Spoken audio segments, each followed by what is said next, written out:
لا الہ الا اللہ۔ ان الذین کفروا لن تغنی عنہم اموالہم ولا اولادہم من اللہ شیئا۔ اب یہ ذرا تحدی کا انداز ہے، چیلنج کا انداز ہے۔ زمانہ نزول کے اعتبار سے آپ نے نوٹ کر لیا کہ یہ سن 3 میں نازل ہو رہی ہے سورہ مبارکہ غزوہ احد کے بعد، لیکن یہ کہ یہ رکوع جو ہے اس کے بارے میں گمان غالب ہے کہ یہ غزوہ بدر کے بعد نازل ہوئی ہے۔ غزوہ بدر جو ہے اس میں ایک طرف مسلمانوں کو بڑی زبردست فتح حاصل ہوئی تھی تو مسلمانوں کا مورال بہت بلند تھا، لیکن ایسی روایات بھی ملتی ہیں کہ جب مسلمان بدر سے کامیاب ہو کر، غازی بن کر، فتح یاب ہو کر واپس آئے تو جو یہودی قبیلے تھے مدینے کے، ان میں سے بعض لوگوں نے کہا کہ مسلمانوں اتنا نہ اتراؤ، یہ کچھ قریش کے نا تجربہ کار چھوکرے تھے جن سے تمہارا مقابلہ پیش آیا ہے، اگر ہم سے کبھی بات اس کا مقابلہ پیش آیا تو معلوم ہوگا، تب دن میں تارے نظر آئیں گے وغیرہ وغیرہ۔ تو اس پس منظر میں یہ الفاظ کہے جا رہے ہیں کہ نہیں، تمام کفار اسی طریقے سے آخر کار زیر ہوں گے اور اللہ کے دین کو غالب ہونا ہے۔ واللہ غالب علی امرہ ولکن اکثر الناس لا یعلمون۔ ان الذین کفروا لن تغنی عنہم اموالہم ولا اولادہم من اللہ شیئا۔ یقیناً جن لوگوں نے کفر کی روش اختیار کی ہرگز نہ بچا سکیں گے انہیں، نہ ان کے مال نہ ان کی اولاد اللہ سے کچھ بھی۔ اولئک ھم وقود النار، اور وہ تو سب کے سب آگ کا ایندھن بنیں گے۔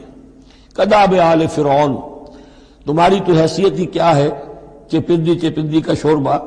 آل فرعون کا معاملہ یاد کرو، ان کے ساتھ کیا ہوا تھا، شہنشاہ اور بڑے لاؤ لشکر والا، وفرعون ذی الاوتاد کداب آل فرعون والذین من قبلہم، اور اسی پر کیا اس سے پہلے ثمود اور عاد جیسی قومیں زبردست جو ہیں اسی جزیرہ نما عرب میں رہی ہیں۔ کذبوا بآیاتنا، انہوں نے بھی ہماری آیات کو جھٹلایا تھا۔ فاخذہم اللہ بذنوبہم، تو اللہ نے پکڑا ان کو گناہوں کی پاداش میں۔ واللہ شدید العقاب، اور اللہ سزا دینے میں بہت سخت ہے۔ قل للذین کفروا، اے نبی کہہ دیجئے ان لوگوں سے جو کفر کی روش اختیار کر رہے ہیں، ستغلبون وتحشرون الی جہنم، تم سب کے سب مغلوب ہو کر رہو گے، دنیا میں مغلوب ہوگے اور پھر جہنم کی طرف گھیر کر لے جائے جاؤ گے۔ وبئس المہاد، اور وہ بہت برا ٹھکانہ ہے۔ قد کان لکم آیۃ فی فئتین التقطا، تمہارے لیے ایک نشانی آ چکی ہے ان 2 گروہوں میں جو آپس میں جنہوں نے جنگ کی، یعنی بدر کی جنگ ہوئی، اس میں ایک طرف مسلمان تھے، ایک طرف مشرکین مکہ تھے، تمہارے لیے نشانی موجود ہے۔ قد کان لکم آیۃ فی فئتین التقطا، فئۃ تقاتل فی سبیل اللہ، اس میں سے ایک جماعت وہ تھی، ایک گروہ وہ تھا جو اللہ کی راہ میں جنگ کر رہا تھا، وأخری کافرۃ، اور دوسرا گروہ جو ہے وہ کافر تھا۔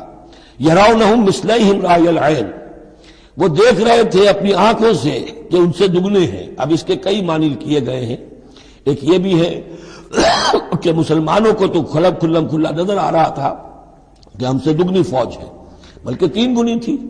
بعض روایات میں ایسا بھی آتا ہے کہ اللہ تعالیٰ نے کفار پہ ایسا روب طاری کر دیا تھا غزوہ بدر میں کہ انہیں نظر یہ آ رہا تھا کہ مسلمان ہم سے دگنے ہیں۔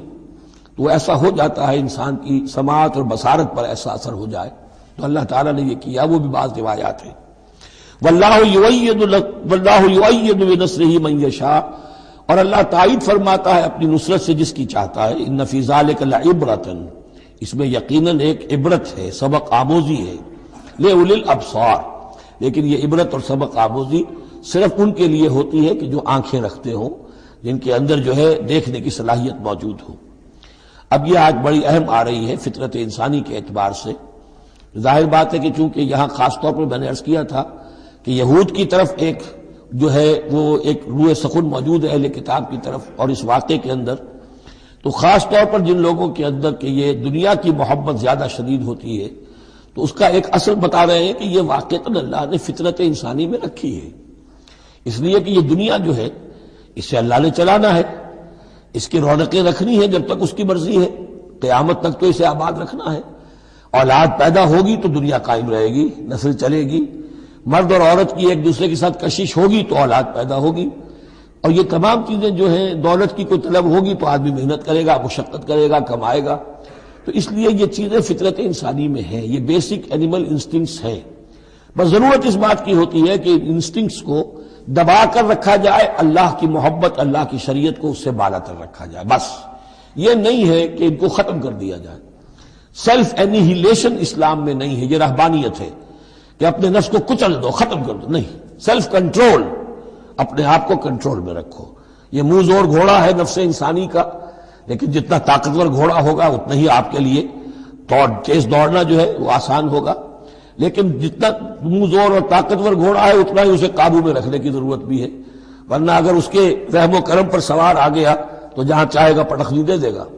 تو اس اعتبار سے سیلف کنٹرول ہو، گھوڑا پورا قابو میں ہو. البتہ یہ ہے کہ سیلف کو، اپنے نفس کو، اس کو کچل ڈالنا، سیلف اینیہیلیشن، یہ اسلام میں نہیں. زین للناس حب الشہوات من النساء، مزین کر دی گئی ہے لوگوں کے لیے ایک تو محبت جو ہے، شہوت کی محبت خواتین کے بارے میں. اب دیکھیے یہاں بھی قرآن مجید گویا کہ ایک طرح سے تائید کر رہا ہے فرائڈ کی. اس کے نزدیک سب سے پورٹنٹ فیکٹر جو ہے، سب سے پورٹنٹ جو موٹیو ہے انسان کا، وہ سیکس ہے. اور یہاں بھی اللہ تعالیٰ نے سب سے پہلے اسی کا ذکر کیا ہے. اگرچہ میرے نزدیک ضروری نہیں ہے، اس لیے کہ دوسری جگہوں پر پیٹ جو ہے، معاشی ضرورت یہ اس سے بھی سخت ہو جاتی ہے. لیکن یہ کہ واقعتاً یہ حضور نے بھی فرمایا ہے صلی اللہ علیہ وسلم، ما ترکت بعدی فتنۃ اضر علی الرجال من النساء، میرے بعد اب مردوں کے لیے عورتوں کے فتنے سے بڑا فتنہ اور کوئی نہیں ہے. ان کی محبت جو ہے وہ انسان کو کہاں سے کہاں لے جاتی ہے. بلعام بن باورا یہود کے اندر ایک بہت بڑا عالم اور فاضل شخص تھا، ایک عورت کے چکر میں آ کر اور وہ شیطان کا پیرو بن گیا. وہ قصہ آئے گا سورہ اعراف کے اندر. تو واقعہ یہ ہے، لیکن ایک فطرت کے اندر ہے تو صحیح، محبت تو ہے. زین للناس حب الشہوات من النساء والبنین، اور بیٹے انسان کو بہت پسند ہیں، بیٹے ہوں، اس کا نام چلتا رہے، بڑھاپے کا سہارا بنے. والقناطیر المقنطرۃ من الذهب والفضہ، اور یہ کہ خزانے ہوں جمع کیے ہوئے سونے کے اور چاندی کے. والخیل المسومۃ، اور گھوڑے ہوں، بڑے نسل والے گھوڑے جو ہیں جن پر کے نشان لگے ہوئے ہوتے، پیڈگری ہوتی ہے ان کی. والانعام، اور مویشی ہوں، مال جو ہے پنجاب میں اور سرائکی کے علاقے میں مال کہتے ہی جانوروں کو ہے، ان حیوانات کو ہے مال مویشی. والانعام والحرث، اور کھیتی. ذالک متاع الحیات الدنیا، بس جو نقطۂ اعتدال ہے وہ یہ ہے کہ جان لو یہ ساری چیزیں اس دنیا کی زندگی کا ساز و سامان ہے. اس زندگی کے لیے ضروریات کی حد تک ان سے فائدہ اٹھانا، اس میں کوئی بری بات نہیں. لیکن واللہ عندہ حسن المآب، لیکن اللہ کے پاس ہے اچھا لوٹنا. وہ جو ہے جو اللہ کے پاس ہے اس کے مقابلے میں یہ کچھ بھی نہیں. اگر یہ ایمان بالآخرہ ہے تو پھر تو انسان ان تمام چیزوں کو، اپنے تمام جذبات و میلانات کو ایک حد کے اندر رکھے گا، اس سے آگے نہیں آنے دے گا. لیکن اگر ان میں سے کوئی ایک شے بھی اتنی زوردار ہو گئی اس کی محبت کہ آپ کے دل کے اوپر اس کا قبضہ ہو گیا تو بس آپ گئے. اب وہی ند ہے، وہی اب آپ کا معبود ہے، چاہے وہ دولت ہو، چاہے وہ کوئی اور شے ہو، وہ اب آپ کا معبود بن جائے گی. قل انبئکم بخیر من ذالکم، ان سے کہیے کہ کیا میں تمہیں بتاؤں کہ ان تمام چیزوں سے بہتر شے کون سی ہے. للذین اتقوا عند ربہم جنات تجری من تحتہا الانہار خالدین فیہا، وہ لوگ کہ جو اپنے رب کا تقوی اختیار کرتے رہے. تقوی یہی ہے کہ اپنے نفس کا بھی حق ہے دو، ان لنفسک علیک حقا، لیکن ناجائز راستے سے نہیں. تمہارے پیٹ کا بھی حق ہے، اس کا ادا کرو، لیکن عقل حلال سے. تمہاری اولاد کا تم پر حق ہے، ان لنفسک علیک حقا وان لزوجک علیک حقا وان لزورک علیک حقا، تمہارے ملاقاتی آتے ہیں ان کا بھی تم پر حق ہے، وہ حقوق ادا کرو. لیکن اللہ سے اوپر کسی حق کو فائق نہ کر دینا، بس یہ ہے اصل بات. اگر تو یہ اگر حفظ مراتب نہ کنی زندگی، اگر یہ حفظ مراتب نہیں ہوگا تو گویا کہ اب آپ گئے، دین اور دنیا سب گئی. تو للذین اتقوا عند ربہم جنات، ان کے لیے ایسے باغات ہیں تجری من تحتہا الانہار، جن کے دامن میں ندیاں بہتی ہوں گی، خالدین فیہا، اس میں وہ ہمیشہ رہیں گے. وازواج مطہرۃ، اور بڑی ہی پاک عورتیں ہوں گی. ورضوان من اللہ، اور اللہ کی رضوان ہوگی، اللہ کی رضا ہوگی جو سب سے بڑی شے ہے. واللہ بصیر بالعباد، اور یقیناً اللہ تعالیٰ اپنے بندوں کو دیکھ رہا ہے. الذین، وہ کون سے بندے ہیں اس کے خاص؟ الذین یقولون ربنا اننا آمنا، جو یہ کہتے رہتے ہیں پروردگار ہم ایمان لے آئے. فاغفر لنا، بس ہمیں بخش دے. ذنوبنا، ہمارے گناہ. وقنا عذاب النار، اور ہمیں آگ کے عذاب سے بچائیو. اب ان کی بدح میں الفاظ استعمال ہو رہے ہیں. یہ کون لوگ ہیں جو یہ دعا کرتے ہیں؟ ان کے یہ اوصاف ہیں. اور اس میں گویا کہ تلقین ہے، اگر اللہ سے یہ دعا کرنا چاہتے ہو کہ اللہ تمہیں تمہارے گناہ بخش دے اور تمہیں جہنم کے عذاب سے بچائے، تو یہ اوصاف اپنے اندر پیدا کرو. الصابرین والصادقین والقانتین والمنفقین والمستغفرین بالاسحار، صبر کرنے والے اور راست باز. راست بازی میں راست گوئی بھی ہے، راست کردار بھی ہے، عمل بھی آپ کا صحیح صحت پر ہو، درستی پر ہو، اور قول بھی صحیح اور درست ہو.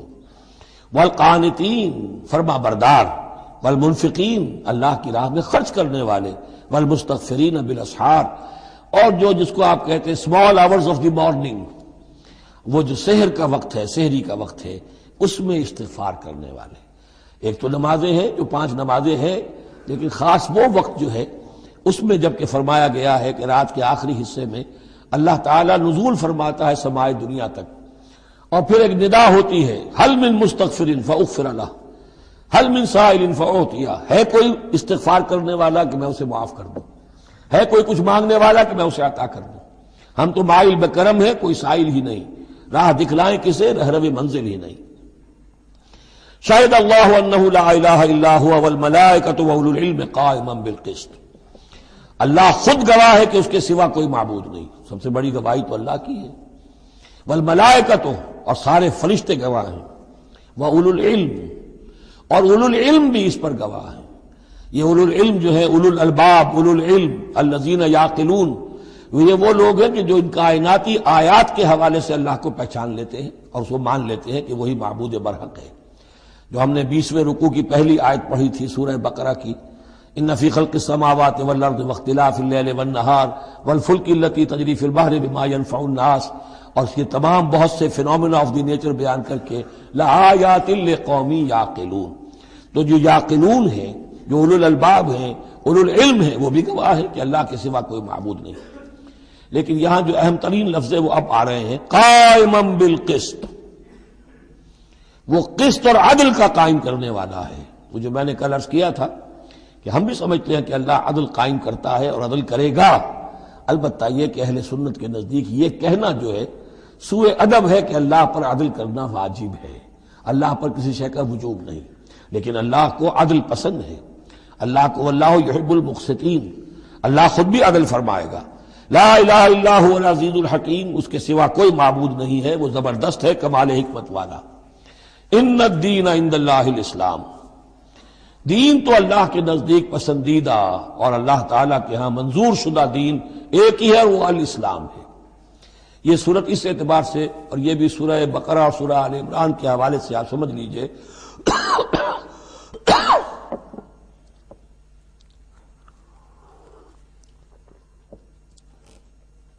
سورہ بقرہ میں ایمان پر زیادہ زور ہے. آمن الرسول بما انزل الیہ من ربہ، ایمانیات، شروع میں بھی ایمانیات، درمیان میں آیا بر میں ایمانیات. اس سورہ مبارکہ میں اسلام پر زیادہ زور ہے. اب ان دونوں میں بھی ایک نسبت ہے خاص جس کو بھی تفصیل میں جانے کا موقع نہیں ہے. ان الدین عند اللہ الاسلام، آگے چل کر آیت آئے گی ومن یبتغ غیر الاسلام دینا فلن یقبل منہ، اگر کوئی شخص اسلام کے سوا کسی دین کو قبول کرے گا وہ اس کی جانب اللہ کے ہاں منظور نہیں ہوگا. وَمَا اخْتَلَفَ الَّذِينَ أُوتُوا الْكِتَابَ إِلَّا مِن بَعْدِ مَا جَاءَهُمُ الْعِلْمُ بَغْيًا بَيْنَهُمْ. یہ اسلام ہمیشہ سے چلا آ رہا ہے، حضرت آدم سے اسلام چلا آ رہا ہے. یہ وہی آیات جو تھی، آیت الاختلاف، اس کا گویا کہ خلاصہ آ گیا. اور جن لوگوں نے اختلاف کیا ہے، یہ پگڈنڈیاں نکالی ہیں، غلط راستوں پر مڑ گئے ہیں، تو یہ اس کے بعد کہ ان کے پاس علم آ چکا تھا، اور اصل سبب بغیم بینہم، ضدم ضدہ، دی ارتھ ٹو ڈومینیٹ. ومن یکفر بآیات اللہ، اور جو کوئی اللہ کی آیات کا انکار کرتا ہے، فإن اللہ سریع الحساب، تو اللہ تعالیٰ کو حساب لیتے دیر نہیں لگے گی، وہ بڑی تیزی کے ساتھ حساب لے لے گا. فإن حاجوک، پھر اے نبی اگر یہ آپ سے محاجہ کرتے ہیں، حجت بازی کرتے ہیں، دلیل بازی کرتے ہیں، مناظرے کرتے ہیں، فقل، تو آپ تو آخری بات کہہ دیجئے دو ٹوک، فقل اسلمت وجہی للہ ومن اتبعنی، دیکھو بھائی میں نے تو اپنا چہرہ اللہ کے سامنے جھکا دیا ہے اور انہوں نے بھی جو میرا اتباع کر رہے ہیں. ہم نے ایک راستہ اختیار کر لیا، لکم دینکم ولی دین، ہمارا یہ راستہ، تم جب جانا چاہتے ہو جاؤ، جس پگڈنڈی پر مڑنا چاہتے ہو چلے جاؤ، جس کھائی میں گرنا چاہتے ہو جاؤ، دفع ہو جاؤ۔ فقل اسلمت وجہی للہ ومن اتبعنی وقل للذین اوتوا الکتاب والامیین، اور اے نبی کہہ دیجئے ان دونوں سے، ان سے بھی کہ جنہیں کتاب دی گئی تھی پہلے، یعنی یہود اور نصارہ، والامیین، اور ان سے بھی کہہ دیجئے کہ جو مشرکین عرب ہیں ابھی بقی عرب میں، اسلمتم، تم بھی اسلام لاتے ہو یا نہیں، تابع ہوتے ہو کہ نہیں، اللہ کے سپرد اپنے آپ کو کرتے ہو کہ نہیں، فَإِنْ أَسْلَمُوا فَقَدِ اهْتَدَوْا، اگر وہ بھی اسی طریقے سے اسلام لے آئیں تو ہدایت پر ہو جائیں گے، وَإِنْ تَوَلَّوْا فَإِنَّمَا عَلَيْكَ الْبَلَاغُ، پھر اگر وہ رخ پھیر لیں، منہ موڑ لیں، تو اے نبی آپ پر کوئی ذمہ داری نہیں ہے سوائے پہنچا دینے کی، اعلیٰ کو یہاں پھر پہچان، انما علیک البلاغ، آپ کے ذمہ ہے پہنچا دینا، آپ نے ہمارا پیغام پہنچا دیا، ہماری دعوت ان تک پہنچا دی، ہماری آیات انہیں پڑھ کر سنا دی، اب آگے چوائس ان کا ہے، آپ پر ذمہ داری نہیں ہے کہ یہ لوگ ایمان کیوں نہیں لائے، وَلَا تُسْأَلُ عَنْ أَصْحَابِ الْجَحِيمِ، یہ سورہ بقرہ میں ہم پڑھائے ہیں، وَاللَّهُ بَصِيرٌ بِالْعِبَادِ، باقی اللہ تعالیٰ اپنے بندوں کو دیکھ رہا ہے، وہ ان سے حساب کتاب کر لے گا، وہ معاملہ اس کا ان سے نبٹ لے گا، آپ کے ذمہ جو فرض تھا آپ اس فرض کو ادا کرتے رہیے۔